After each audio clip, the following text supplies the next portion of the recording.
एक हीरोइन जिसने मोदी सरकार की आलोचना की, प्रधानमंत्री मोदी के फैसलों पर लगातार सवाल उठाए, प्रधानमंत्री मोदी की विचारधारा पर उंगली उठाई, उसे आखिरकार बॉलीवुड में बुरी तरह से ब्लैकलिस्ट कर दिया गया। दोस्तों, ये बात मैं नहीं कह रही हूँ, ये बात खुद उस हीरोइन ने कहा है।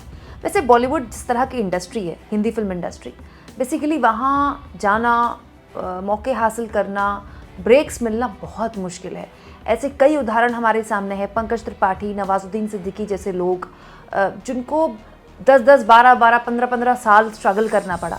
बहुत से ऐसे लोग आज भी हैं जिनको इंडस्ट्री में काम करते हुए 20-25 साल हो गए हैं, लेकिन वो एक बड़े ब्रेक का इंतज़ार कर रहे हैं। और ऐसे तो खैर अनगिनत लोग हैं जो रोज़ मुंबई पहुंचते हैं और उनकी पूरी ज़िंदगी ऑडिशन देते देते गुजर जाती है। कैरेक्टर रोल के लिए तक वो तरसते हैं। सोचिए, इन हालातों में कोई एक लड़की जो कि पूरी तरह से नॉन फिल्मी बैकग्राउंड से आती है, मुंबई शहर से भी नहीं आती, दिल्ली से आती है, वो बड़ी उम्मीद के साथ, बड़ी आस के साथ मुंबई जाती है और उसके बाद उसको मौके भी मिलते हैं और उन मौक़ों को वो भुनाती है। उन फिल्मों में वो बेहतरीन काम करती है और अपना लोहा मनवाती है और किसी भी हाल में एक्टिंग में वो किसी से 21 नहीं है, ये साबित करती है। लेकिन उसके बाद उसे सज़ा मिलती है। सज़ा इस बात की कि उसने इस सरकार पर सवाल उठाए, उसने बीजेपी की विचारधारा पर उंगली उठाई। दोस्तों, ये है स्वरा भास्कर। आपने इनको कई फिल्मों में देखा होगा, अनारकली ऑफ आरा, इसके अलावा नीलबट्टा सन्नाटा, बड़ी प्यारी फिल्म है नीलबट्टा सन्नाटा, कभी मौका लगे तो ज़रूर देखिएगा। तनु वेड्स मनु, बहुत शानदार फिल्म है, उसमें इन्होंने कंगना की दोस्त का किरदार निभाया था। तनु वेड्स मनु रिटर्न्स में भी स्वरा भास्कर है। इसके अलावा दोस्तों, स्वरा भास्कर और भी बहुत शानदार फिल्में कर चुकी है। दोस्तों, इसके अलावा रिसेंटली उनकी एक फिल्म आई थी वीरे दी वेडिंग, उसमें भी उनको काफ़ी तारीफ मिली। मतलब एक्टिंग के मामले में, खूबसूरती के मामले में जितनी जैसी बाकी हीरोइंस दिखती हैं बॉलीवुड की या हिंदी फिल्म इंडस्ट्री की, वैसी ही वो दिखती है और काम तो खैर बहुत शानदार करती हैं। मतलब एक्टिंग स्किल्स तो बहुत ही शानदार है स्वरा भास्कर की। लेकिन स्वरा भास्कर को मोदी सरकार की आलोचना करने का ऐसा बुरा अंजाम भुगतना पड़ा कि वो बॉलीवुड में ब्लैकलिस्ट हो गई हैं। और ये बात दोस्तों खुद स्वीकारी है स्वरा भास्कर ने बीबीसी को दिए इंटरव्यू में। दोस्तों, बीबीसी को दिए इंटरव्यू जिसका अंश नवभारत टाइम्स ने छापा है, इसमें स्वरा भास्कर ये स्वीकारती हैं कि क्योंकि उनका एक राजनीतिक विचारधारा है, इसीलिए उनको एक तरह से बॉलीवुड में काम मिलना बंद हो गया है और अब उन्हें इसको स्वीकारने में कोई हर्ज नहीं है। स्वरा भास्कर इंटरव्यू में कहती हैं, मेरी जिस तरह की राजनीतिक राय है उसके लिए मुझे ब्लैकलिस्ट कर दिया गया, अब इससे इनकार करने का कोई मतलब नहीं। ये बहुत क्लियर है। दोस्तों, स्वरा भास्कर आगे कहती हैं, लेकिन इसे लेकर मेरे मन में कोई कड़वाहट नहीं है। मैंने एक रास्ता चुना और मुझे पता था कि इसकी कीमत चुकानी पड़ेगी। दोस्तों, स्वरा भास्कर एक बहुत शानदार एक्टर हैं और जब उनसे पूछा गया कि आपको काम मिलना बंद हो गया, आपको ब्लैकलिस्ट कर दिया गया, तो आपको कैसा लगता है, इसके जवाब में स्वरा इंटरव्यू में कहती हैं, बहुत बुरा लगता है, दर्द होता है। मुझे अपना काम पसंद था और मैं भी इसे पसंद करती हूँ।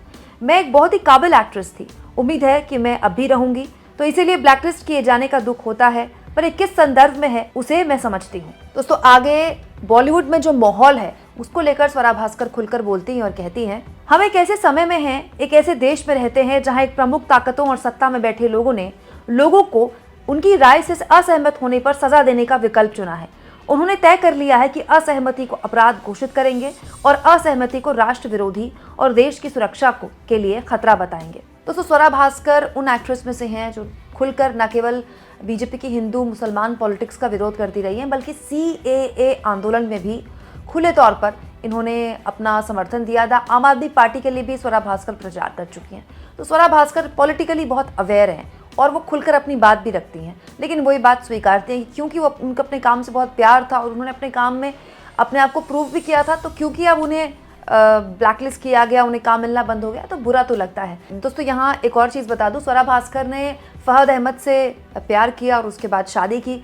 तब से स्वरा भास्कर की ट्रोलिंग और ज़्यादा हो गई क्योंकि उन्होंने एक मुसलमान से शादी की। उसके बाद फहद अहमद महाराष्ट्र चुनाव में जब विधायकी का चुनाव लड़ रहे थे, तब भी उनकी बहुत ट्रोलिंग हुई कि एक मुसलमान से शादी करके स्वरा भास्कर किस तरह के कपड़े पहनने लगे हैं, जबकि कोई पहली बार नहीं है कि फिल्म इंडस्ट्री में किसी हिंदू लड़की ने किसी मुसलमान से शादी की है। गौरी खान शाहरुख खान की पत्नी हिंदू हैं, इसके अलावा करीना कपूर सैफ अली खान की पत्नी हिंदू हैं, लेकिन जिस तरह की ट्रोलिंग स्वरा भास्कर ने झेली है, यकीन मानिए इस तरह की ट्रोलिंग किसी ने भी नहीं झेली है।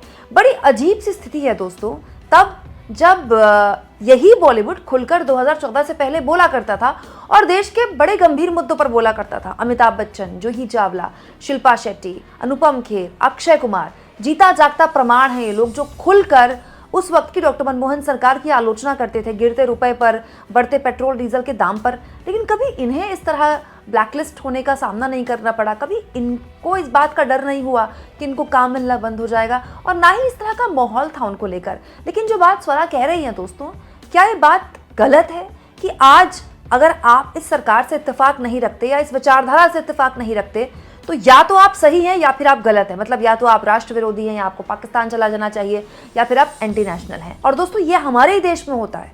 अब आप देखिए, अभी रिसेंटली अमेरिका में चुनाव हुए हैं दोस्तों, ट्रम्प भले ही जीत गए हों, लेकिन कमला हैरिस के सपोर्ट में कितने बड़े बड़े हॉलीवुड के स्टार आए थे जानते हैं दोस्तों? जूलिया रॉबर्ट्स हो, बियॉन्से हो, रिहाना हो, लियोनार्डो डिकैप्रियो हो, या फिर आर्नल्ड श्वार्ज़नेगर जो कि गवर्नर रहे हैं और रिपब्लिकन पार्टी के गवर्नर रहे हैं, ट्रम्प की पार्टी के गवर्नर रहे, उन्होंने भी कमला हैरिस का खुलकर समर्थन किया था।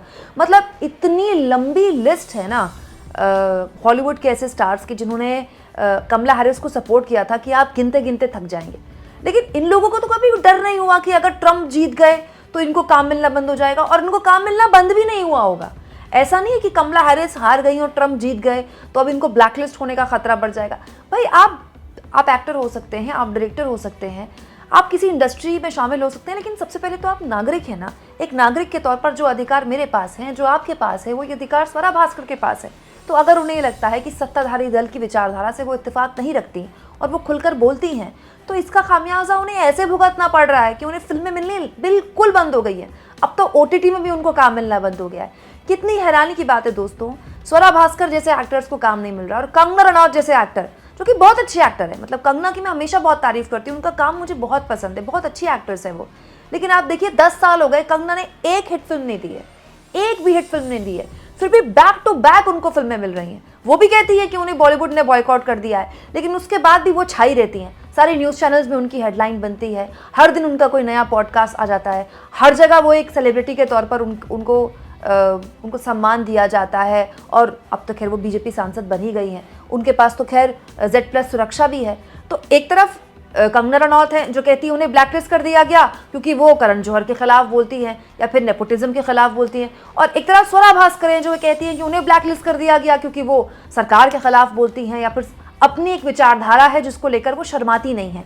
कितनी अजीब सी ये इंडस्ट्री, कितने बुज़दिल लोगों की ये इंडस्ट्री है। दोस्तों आप इस मुद्दे पर क्या सोचते हैं? क्या एक हीरोइन के साथ जो काम में इतनी शानदार है, जो बार बार अपने आप को प्रूव कर चुकी है और इतने मुश्किल से उसने यहाँ तक अपना मुकाम बनाया, उसको सिर्फ इसलिए ब्लैकलिस्ट कर देना कि वो सत्ताधारी दल की आलोचक रही है या वो इस विचारधारा की आलोचक रही है? ठीक है, कमेंट बॉक्स में ज़रूर लिखें, और जितना हो सके दोस्तों चैनल को शेयर करें, सब्सक्राइब करें, और थैंक्स फॉर ज्वाइन, ये 2 ऑप्शन है जिसके ज़रिए आर्थिक तौर पर भी आप चैनल के हाथ मजबूत कर सकते हैं।